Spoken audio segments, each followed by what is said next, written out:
Hello बच्चों बच्चों good morning. बच्चों आज हम अपनी जो 12th की केमिस्ट्री है उसका जो चैप्टर है सॉलिड स्टेट, उसी में हम टॉपिक आगे पढ़ते हैं और वो टॉपिक है क्रिस्टल लेटिस। तो हम क्रिस्टल लेटिस पढ़ेंगे और क्रिस्टल लेटिस के बाद हम पढ़ेंगे यूनिट सेल। तो हम ये 2 पॉइंट पढ़ने जा रहे हैं, आप ध्यान से देखिएगा। चलिए क्रिस्टल लेटिस, सबसे पहले बात करते हैं क्रिस्टल लेटिस क्या होता है। देखिए, जो कोई भी क्रिस्टल होता है तो क्रिस्टल में उसके कंस्टिट्यूएंट पार्टिकल्स होते हैं। कंस्टिट्यूएंट पार्टिकल्स क्या होते हैं? कंस्टिट्यूएंट पार्टिकल्स बोले तो वो पार्टिकल्स जिनसे वो क्रिस्टल मिलकर बना होता है। जैसे ये कोई एटम भी हो सकते हैं या कोई आयंस हो सकते हैं या इवन मॉलिक्यूल्स भी हो सकते हैं। ठीक है, तो उन कंस्टिट्यूएंट पार्टिकल्स का 3D में अरेंजमेंट, 3D में एक रेगुलर अरेंजमेंट जो होता है उसी को हम क्या बोल देते हैं? Crystal lettuce. और ये किन में पाया जाता है? ये क्रिस्टलाइन सॉलिड्स में पाया जाता है। तो चलिए क्रिस्टल लेटिस और समझते हैं हम। देखो, किसी भी क्रिस्टलाइन सॉलिड में जो पार्टिकल्स का अरेंजमेंट है वो एक निश्चित अरेंजमेंट पाया जाता है। मैं कुछ इस तरह से रिप्रेजेंट करता हूं।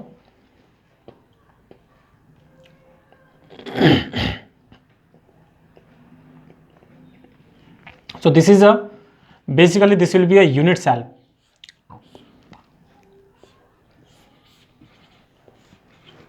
यूनिट सेल होगी और इसका रिपीटेशन मैं यहाँ पे एक कुछ इस तरह से मैंने एक यूनिट बना दी है। लेकिन क्रिस्टल लेटिस क्या होगा हमारा? इसका 3D में रिप्रेजेंटेशन, एक्सटेंशन में इसका कर देता हूँ कुछ इस तरह से।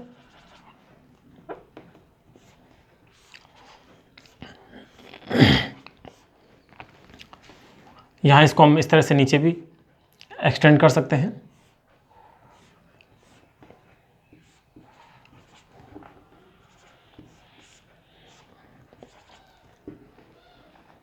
इसी तरह से हम कुछ इसे इस तरह से ड्रॉ कर सकते हैं।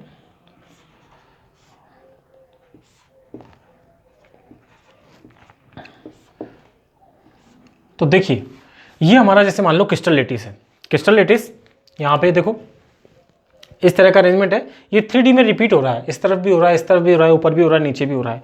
तो हमारा ये सारा का सारा ये लैटिस हमारा क्या कहलाएगा? Crystal lattice. ठीक है, तो हम क्या कह सकते हैं डेफिनेशन के तौर पे? हम कह सकते हैं irregular and 3D arrangement of atoms, molecules और ions in a crystal is called crystal lattice. क्या कहेंगे हम? इरेगुलर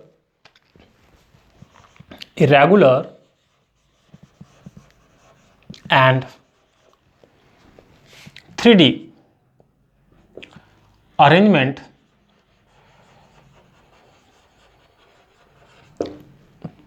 arrangement थोड़ा बड़ा लिख देता हूं। 3D arrangement of atoms. देखो, ये एटम्स हो सकते हैं, मॉलिक्यूल्स भी हो सकते हैं या आयन भी हो सकते हैं। तो irregular and 3D arrangement of atoms, molecules और आयंस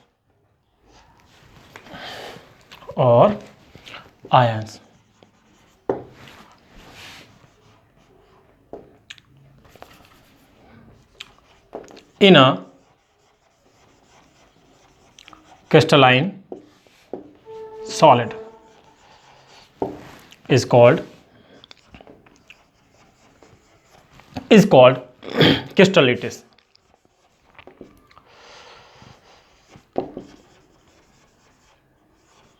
तो भाई क्या मतलब है क्रिस्टल लेटिस का? क्रिस्टल लेटिस का मतलब regular and 3D arrangement of atoms, molecule और ions in a crystalline solid is called crystal lettuce.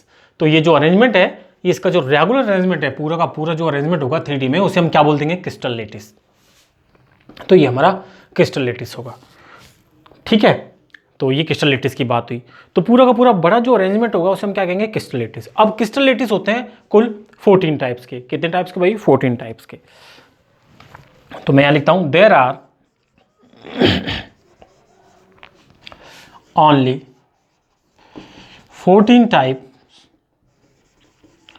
Types of crystal lattice.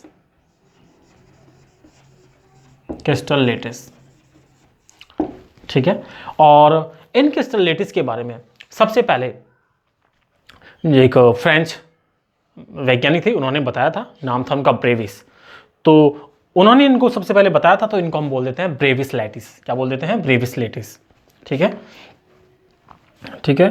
तो crystal lattice, crystal lattice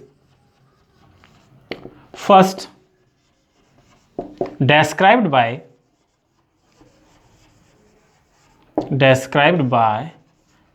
Brevis.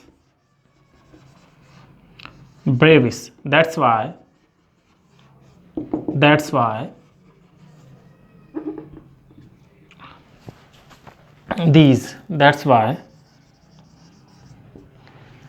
these crystal lattice also called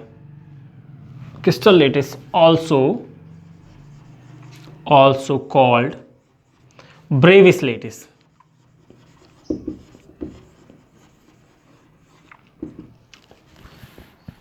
तो ये भी हमारी एक बात हुई। ध्यान से देखो, सबसे पहले क्रिस्टल लैटिस। क्रिस्टल लैटिस क्या होता है? क्रिस्टल लैटिस होता है किसी भी सॉलिड के अंदर जो उसके कंस्टिट्यूएंट पार्टिकल्स होते हैं उनका 3D में अरेंजमेंट। ठीक है, वो हमारा होता है क्रिस्टल लैटिस। करेक्ट। ये देखो मैंने रिप्रेजेंट कर रखा है, तो ये हमारा क्या होगा? Crystal lattice. ये और भी बड़ा हो सकता है, तो मैं इसे ज़्यादा बड़ा नहीं बनाना चाहता, तो मैंने अभी इतना ही बनाया। इसे हम क्या बोल देंगे? Crystal lattice. Crystal lattice.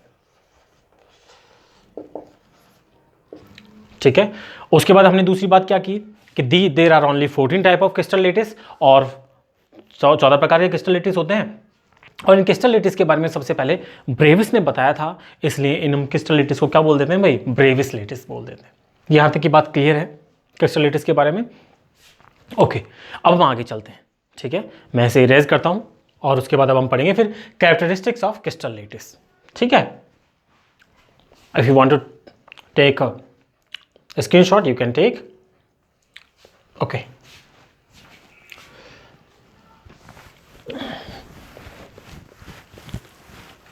चलिए अब हम पढ़ेंगे characteristics of crystal lattice.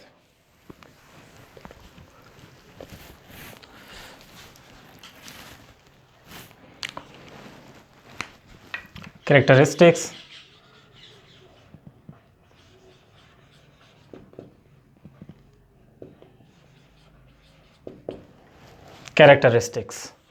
of crystal lattice।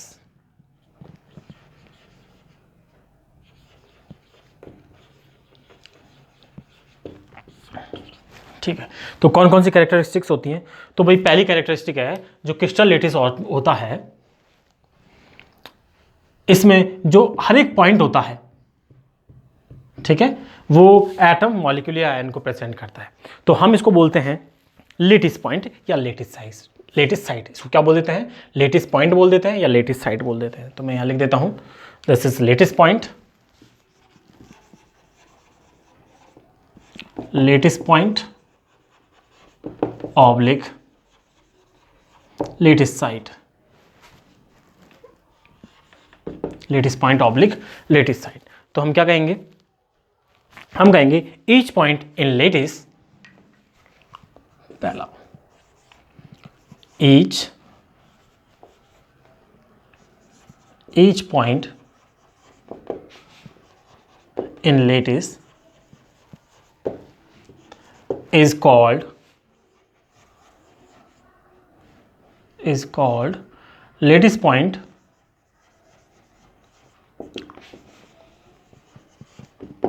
oblique lattice site। Correct. Each point in lattice called lattice point और लैटिस साइट। दूसरी बात क्या होती है भाई? दूसरी बात होती है जो ईच पॉइंट होता है वो किसी एटम मॉलिक्यूल या आयन को रिप्रेजेंट करता है। तो हम क्या कह सकते हैं? ईच पॉइंट इन crystal lattice represent atom molecule और आयन। तो सेकेंड पॉइंट हम लिख सकते हैं ये, ईच पॉइंट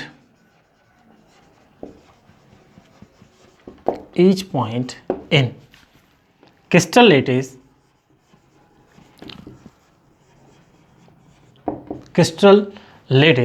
represent इसको रिप्रेजेंट करता है भाई, एटम हो सकता है, मॉलिक्यूल हो सकता है या आयन हो सकता है। Represent atom,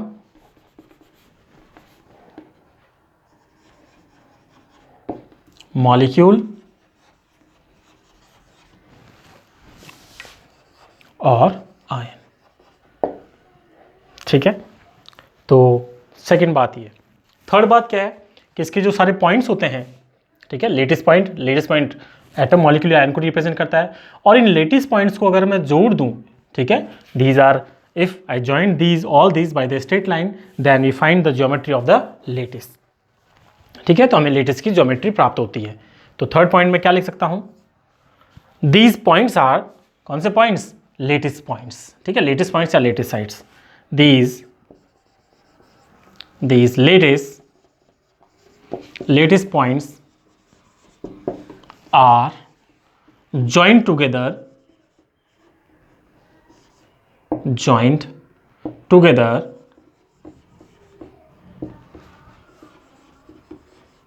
by straight, I should write clear, straight lines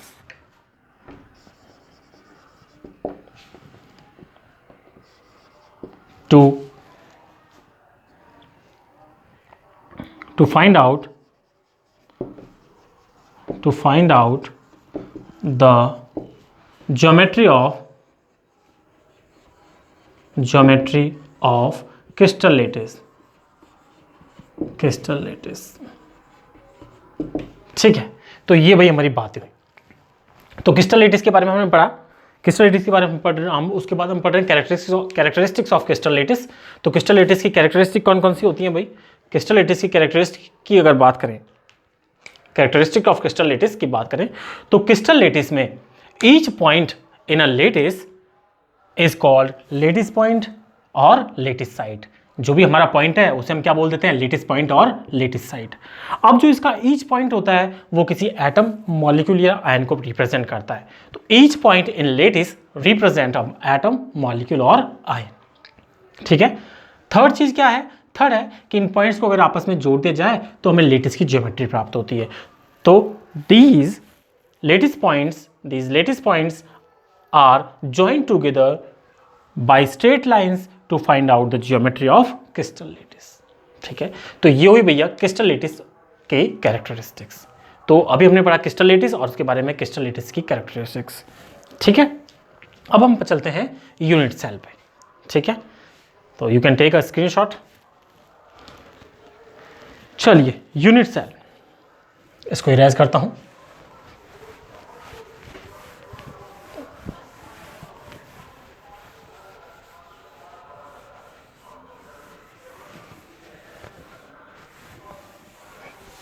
चलिए, तो ये हमारा फर्स्ट पॉइंट था। ठीक है, सेकंड पॉइंट, थर्ड हम पढ़ेंगे यूनिट सेल। तो यूनिट सेल क्या होती है? देखो भाई, यूनिट सेल क्या है, अगर आप देख सकते हो जो मैंने रेड से यहाँ बना रखा है, ये वाला पोर्शन, रेड वाला पोर्शन, ये क्या है हमारा यूनिट सेल। इसे हम कहते हैं unit cell. Is it visible to you? Okay, मैं इधर लिखता हूँ, ये हमारा है यूनिट, ये यूनिट सेल। ठीक है, और यूनिट सेल ये हमारी दूसरी यूनिट सेल हो जाएगी, तीसरी यूनिट सेल आएगी, चौथी यूनिट सेल हो जाएगी। तो यूनिट सेल आपस में कंबाइन करके किसको बनाती है? क्रिस्टल लेटिस को। तो यूनिट सेल क्या होती है? The smallest unit of the crystal which repeat itself to form the whole lattice. यानी इसकी स्मॉलेस्ट इकाई, छोटी छोटी इकाई, जिसको अगर मैं 3D में रिपीट करता हूं तो मुझे क्रिस्टल लेटिस प्राप्त होता है। उसी को हम क्या बोल देते हैं? Unit cell. ठीक है, तो हम लिखते हैं unit cell is the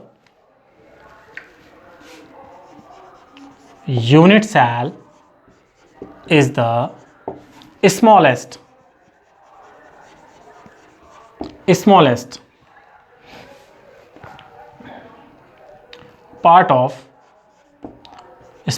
part of lattice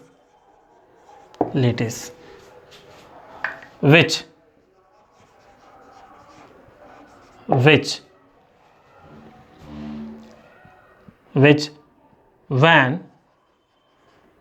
repeat itself in 3D, क्या लिखेंगे हम, in 3D, then crystal lattice is formed. Crystal lattice, then crystal lattice is formed.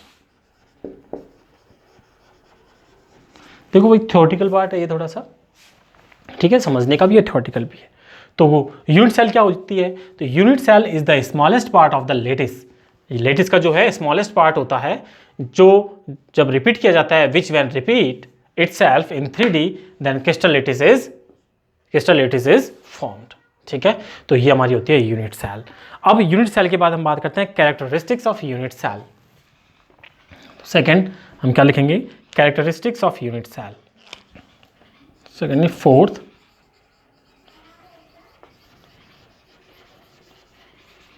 Characteristics of unit cell. ठीक है, तो कैरेक्टरिस्टिक्स ऑफ यूनिट सेल में पहली क्या है, तो भाई कैरेक्टरिस्टिक्स ऑफ यूनिट सेल में हम देखो पहली जो पढ़ते हैं, जब कोई यूनिट सेल बनाई जाती है, इसको अगर मैं यहाँ पे बनाऊं, इसे मैं इस तरह से अगर मैं यहाँ पे बनाता हूँ, इस यूनिट सेल को कुछ इस तरह से देखिएगा,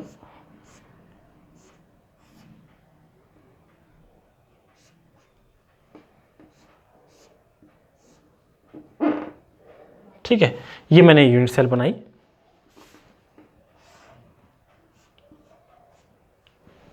तो देखो भाई यूनिट सेल जब बनाते हैं तो इसकी 3 डायमेंशंस होती हैं।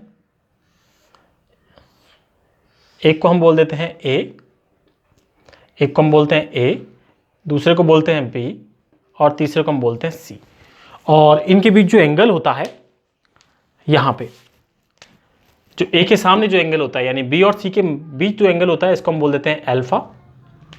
Battle to represent by red only, alpha. C के सामने यानी ए और बी के बीच में जो एंगल होता है, इसको हम बोल देते हैं गामा। और बी के सामने यानी ए और सी के बीच में जो एंगल होता है, इसको हम बोल देते हैं बीटा। तो ये यूनिट सेल होती हैं। तो ये यूनिट सेल की कैरेक्टरिस्टिक्स होती हैं। तो हम इनको लिख लेते हैं, यूनिट सेल की कैरेक्टरिस्टिक्स। तो पहली कैरेक्टरिस्टिक्स क्या है, its dimensions along the edges are represented as A, B, C। ठीक है, पहला its dimensions along the axis are represented by A, B, C। A, B and C, correct। Second is these A, B, C may be perpendicular to each other or not। तो हम क्या लिखेंगे भाई, ये जो A, B, C हैं वो एक दूसरे के परपेंडिकुलर भी हो सकती हैं और नहीं भी हो सकती। क्या मतलब है कि ये यहाँ पे स्ट्रेट बिल्कुल एकदम एक दूसरे से 90 भी हो सकती हैं, और क्रिस्टल कुछ ऐसे दबा हुआ भी हो सकता है, किसी भी तरह का क्रिस्टल हो सकता है। ठीक है, तो these A, B, C, second these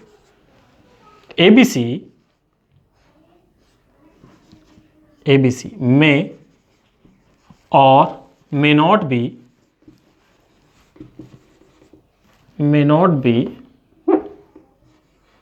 perpendicular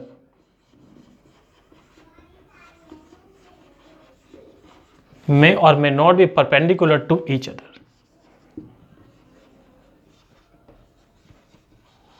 ठीक है, तो ये एक दूसरे के परपेंडिकुलर हो भी सकती हैं और परपेंडिकुलर नहीं भी हो सकती। ठीक है, तो ये दूसरा पॉइंट है। और तीसरा पॉइंट जो हमारा है वो रिलेटेड है अल्फा, बीटा और गामा से। ठीक है, तो एंगल बिटवीन दीज एक्सिस, कौन कौन से एंगल होते हैं भाई, अल्फा, बीटा और गामा होता है। और ये कहाँ कहाँ होते हैं, ठीक है, वो हम लिखते हैं। तो third point, angle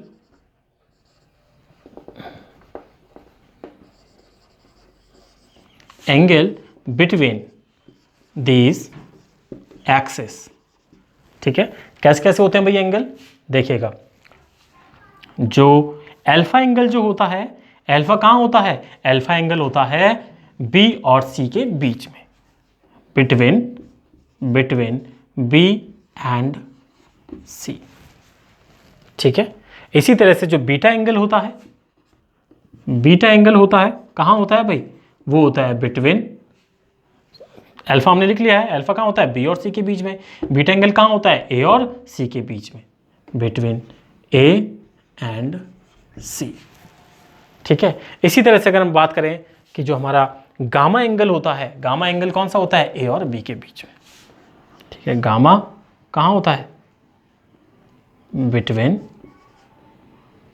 A and B. ठीक है। अच्छा, this is not visible to you. Okay, मैं इसको इधर लिख देता हूँ साइड में, इसको मैं लिख देता हूँ, इधर लिखता हूँ। चलिए, इसको मैं इधर लिख देता हूँ कहीं यहाँ पे। ठीक है। तो एंगल कौन सा एंगल भाई, अल्फा हो गया, बीटा हो गया। गामा एंगल कहाँ होता है, ये जो गामा एंगल होता है वो होता है between, this is gamma, between A and B, A and B. ठीक है। तो देखिए भाई, समझिएगा भाई, हमने पढ़ा crystal lattice, characteristic of crystal lattice, उसके बाद यूनिट सेल। तो यूनिट सेल क्या होती है, the smallest cell in the cell, unit cell is the smallest part of the lattice. तो लेटिस का स्मॉलेस्ट पार्ट होता है, ठीक है, जो अपने आप को रिपीट करके लेटिस का निर्माण करता है। तो unit cell is the smallest part of the lattice which when repeat itself in 3D the crystal lattice is formed, crystal lattice is formed. चलिए, उसके बाद हम पढ़ते हैं कैरेक्टरिस्टिक्स ऑफ यूनिट सेल। तो यूनिट सेल की कैरेक्टरिस्टिक्स क्या होती हैं, तो भाई कैरेक्टरिस्टिक्स हमें ऐसा हमें याद करने की जरूरत नहीं है, आप इसको देखिए। यूनिट सेल इस तरह से जब हम रिप्रेजेंट करेंगे, ये मैं यहाँ भी कर सकता हूँ। देखिए, ये तो एक्स एक्सिस, सॉरी ए, ये तो हमारा हो गया ए, इसको हम बोल सकते हैं बी और इसको बोल सकते हैं सी। ठीक है। तो its dimensions are represented by A B C, और ये बी सी यहाँ भाई परपेंडिकुलर है एक दूसरे के, लेकिन ये परपेंडिकुलर हो भी सकती हैं और नहीं भी हो सकती। तो हम क्या कहते हैं, these A B C may और may not be perpendicular to each other. ठीक है। दूसरी जो बात है, वो angle between these axis are represented by alpha, beta and gamma. और वो हमें ध्यान रखना है कि भाई अल्फा कहाँ पे होगा, अल्फा होगा बिल्कुल जस्ट यहाँ इसके सामने, ए के सामने अल्फा, बी के सामने बीटा और सी के सामने गामा। या हम ऐसे बोल सकते हैं कि अल्फा कहाँ होगा, बी और सी के बीच में। जैसे आपको याद रहने में सहूलियत हो उस तरह से याद कर सकते हो। बीटा कहाँ रहेगा, ए और सी के बीच में, और गामा रहेगा ए और बी के बीच में। ठीक है। तो यूनिट सेल्स की जो डायमेंशंस होती हैं वो कुल 6 के द्वारा हम ए बी सी और अल्फा बीटा गामा द्वारा रिप्रेजेंट करते हैं। किस किस के द्वारा भाई, A B C and alpha beta gamma. अगर हमें ये सारी चीज़ें मालूम है तो हम किसी भी यूनिट सेल को रिप्रेजेंट कर सकते हैं। ठीक है। तो ये तुम्हारा था यूनिट सेल के बारे में। तो आज मैंने पढ़ा लेटिस पॉइंट, उसके बाद कैरेक्टरिस्टिक्स ऑफ लेटिस पॉइंट, उसके बाद यूनिट सेल और कैरेक्टरिस्टिक्स ऑफ यूनिट सेल। ठीक है। तो यहाँ तक अब हम कंप्लीट रखते हैं, इसी को यहाँ तक रखते हैं, नेक्स्ट हम अगली क्लास में पढ़ेंगे। ठीक है। वीडियोस अगर आपको समझ में आ रहा है तो वीडियोस को लाइक करें, शेयर करें और सब्सक्राइब करें, क्योंकि लाइक करना, आपका एक लाइक, ठीक है, हमें मोटिवेट करता है।